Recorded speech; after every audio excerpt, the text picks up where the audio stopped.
Segundo bloque de Plural. Vamos a hablar hoy en este espacio con María Cristina Pastori, la primera egresada de la carrera de genética de la UNAM, de la Universidad Nacional de Misiones. ¿Cómo estás, María? Bienvenida. Muy bien. ¿María o Cristina? Cristina me Cristina. dicen. Cristina. Bienvenida, Cristina. Sos la primera egresada de la carrera de genética, una carrera que en estos días egresó, sacó 1000 estudiantes. Así es.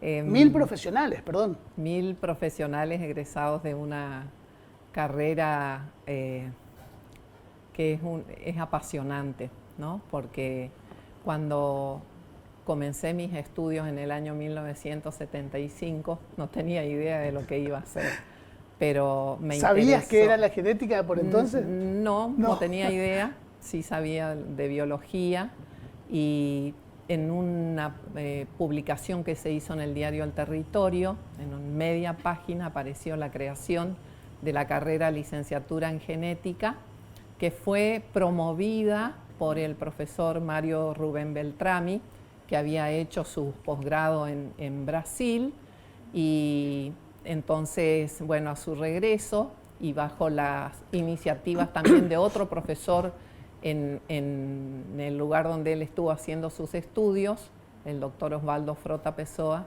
que también era un apasionado de la genética y de la enseñanza. Entonces se juntaron dos personas amantes del enseñar, y entonces soñaban con esto de, Mario le decía, hay que crear una carrera de genética, hay que enseñar.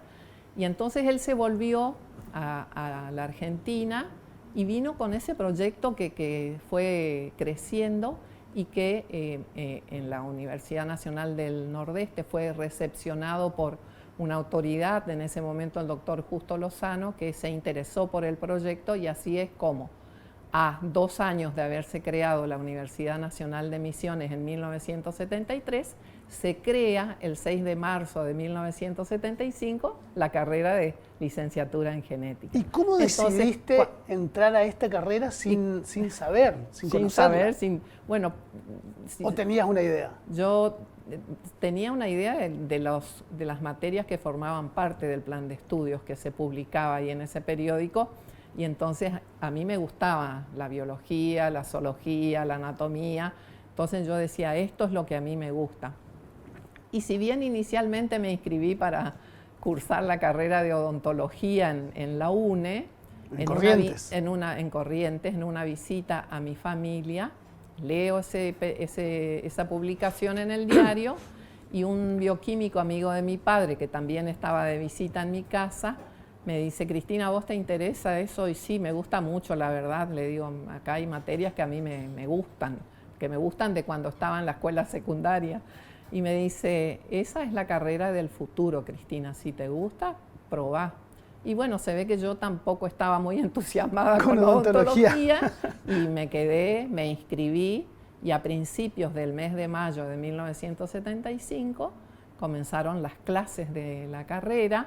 Se dictaban en paralelo la licenciatura en genética y por otro lado también el profesorado en biología. Entonces teníamos la posibilidad de hacer las dos carreras. Yo me inscribí a las dos carreras, pero después me incliné por genética, que era lo que más me iba gustando, ¿no? ¿Cómo fue ese descubrimiento? Esto de estar en el laboratorio, poder manipular trabajábamos con algunos insectos, teníamos clases de anatomía, eso a mí me gustaba y mucho. En cambio, el profesorado, que tenía las materias pedagógicas, por ahí, si bien me gustaba, no me atrapó tanto como lo otro. Entonces yo decidí seguir la carrera de licenciatura en genética, y eso es lo que terminé el 11 de julio de 1980. Para graduarme como licenciada en genética me tuve que ir a La Plata para hacer el trabajo de tesis, y una vez finalizado el trabajo de tesis, venir a presentar el trabajo, a defenderlo, y con eso graduarme. Porque tenía ya acordada una beca de CONICET en el Instituto Multidisciplinario de Biología Celular, en el INVICE de La Plata. Entonces, nuestro profesor de genética, don Mario Rubén Beltrami, se ocupó, desde que se creó la carrera, de establecer contactos con distintos centros de investigación, con universidades, para que nosotros también podamos tener acceso a hacer nuestros trabajos, porque para graduarnos teníamos que hacer la tesis y acá no había muchas posibilidades para que eso fuera posible. Entonces yo, como tuve la suerte de contar con el apoyo de mi familia, me pude ir a La Plata. Ahí me quedé a vivir 5 años, usufructuando la beca una vez que me gradué. Yo me fui en marzo del año 1980 y en julio de ese año me recibí. Lo único que hacía era en esos 3 meses dedicarme a hacer el trabajo de laboratorio, el análisis a través del microscopio, porque trabajé haciendo genética toxicológica, algo de genética aplicada, y entonces, bueno, sabía que me tenía que graduar porque si no me sacaban la beca. Claro. Entonces, ¿cuál fue el aporte de la UNAM, de nuestra universidad, en ese campo, en el campo de la genética, de las ciencias? No sé qué alcance tiene, qué alcance tuvo. Y el alcance de la carrera es inimaginable. Yo creo que ni el profesor Beltrami, ni los colegas que le acompañaron, porque hubo un cuerpo docente que pertenecía al profesorado de biología que acompañó este emprendimiento de la licenciatura, dimensionaron el alcance que iba a tener la carrera y las posibilidades que teníamos nosotros. Porque yo recuerdo que cuando estaba en La Plata eran idas y venidas porque la carrera estaba como que se cerraba, no se cerraba, se podía trabajar, no se podía trabajar. Es decir, en el espacio que implica el lugar natural donde tenía que funcionar la carrera, no se contaba con el apoyo. Pero sin embargo, los investigadores de CONICET, directores de institutos, entre ellos el doctor Néstor Bianchi, que era el director del instituto donde yo fui a hacer mi trabajo de tesis, bajo la dirección del ingeniero Fernando Duluth, ellos apoyaron mucho la carrera. Ellos veían con muy buenos ojos que existiera una licenciatura en genética. Por muchos años fue la única, ¿no?, en Latinoamérica. Por muchos años, sí. Y en 1999 se creó en la Universidad de Morón la carrera de genética, una oferta privada, y luego en la Universidad Nacional del Noroeste de Buenos Aires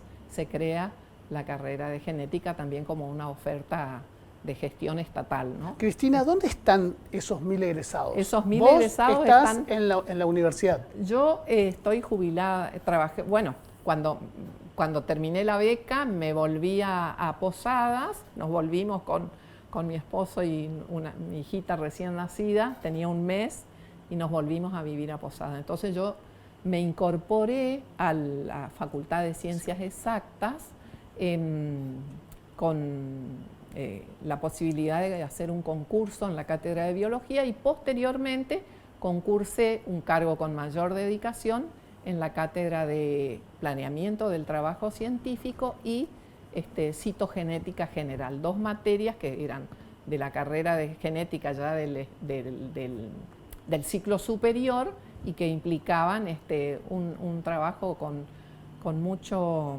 compromiso y mucho contacto con los estudiantes, con los diferentes centros y los posibles directores y los posibles lugares de trabajo que se fueron generando a medida que nos íbamos graduando, ¿no? Porque generalmente lo que sucedía era, por ejemplo, en Brasil, terminaban de hacer la tesis, se venían a graduar e inmediatamente iban a prestar concursos para hacer los posgrados, hacer maestrías, doctorados. Y tengo muchos colegas en diferentes partes del mundo. ¿Haciendo qué, por ejemplo? Y haciendo investigación en genética animal, en genética humana, en genética de la producción, en genética microbiana, genética bacteriana, trabajando en bioética, una colega que se dedicó a la bioética y que está en Inglaterra, se fue a Inglaterra y ya no volvió, vino, se recibió y se volvió a ir, y que hacen otras carreras y entonces van articulando la genética con otras disciplinas, como por ejemplo puede ser el derecho, ¿no? Entonces hay una diversidad. Y si te cuento mi experiencia personal, yo una vez que en la década del 90, cuando surgieron los posgrados como obligación para los docentes de la universidad, entonces yo dije, bueno, si soy docente de la Cátedra de Planeamiento del Trabajo Científico, en la que trabajé muchos años con Alberto Fenocchio, tengo que hacer un posgrado relacionado con eso. Y así es como hice la maestría en epistemología y metodología de la investigación en la UNE. Ahí sí me fui a estudiar a la UNE. Entonces, trabajaba y me iba a hacer esa maestría que después me abrió otros espacios. Entonces, así como genética es tan versátil y permite que nosotros podamos trabajar en todos los espacios donde la disciplina es transversal y es necesaria, porque no podemos estar hablando de salud si no estamos conociendo también los temas relacionados de genética con la salud. Es decir, articulando espacios, ¿no? Ahí me hace un aporte desde la producción. Sin genética, me pusieron un cartelito, sin genética no hay Conan, los perros clonados del presidente Milei. Sí, es imprescindible la carrera ahí, la profesión ahí. Yo no sé si es tan imprescindible la profesión para clonar perros. A mí me parece que hay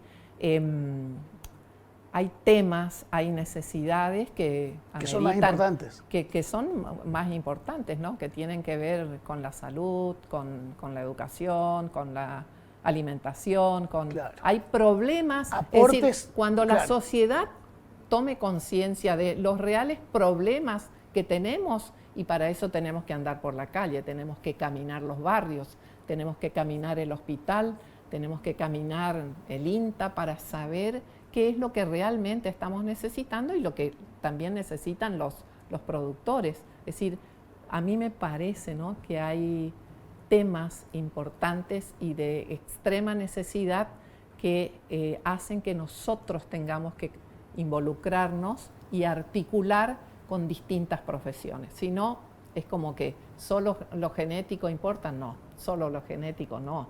También hay un aspecto social que está articulado y que está relacionado. Entonces, me parece que hay una complejidad en todos los temas que son pasibles de ser estudiados como problemas de conocimiento que implican que los profesionales nos tengamos que involucrar, ¿no? Tenemos menos de un minuto. Fue importante el aporte de la UNAM en esos campos que estás mencionando con la carrera. Sí, y a la carrera de genética se la conoce, yo diría en todo el mundo, no quiero ser tan, pero es así. Nosotros tenemos colegas que están trabajando en diferentes lugares, sea en sistemas científicos estatales, en sistemas científicos privados, en empresas semilleras o sí, por todos lados. Si volvieras al 75, ¿te inscribías de vuelta?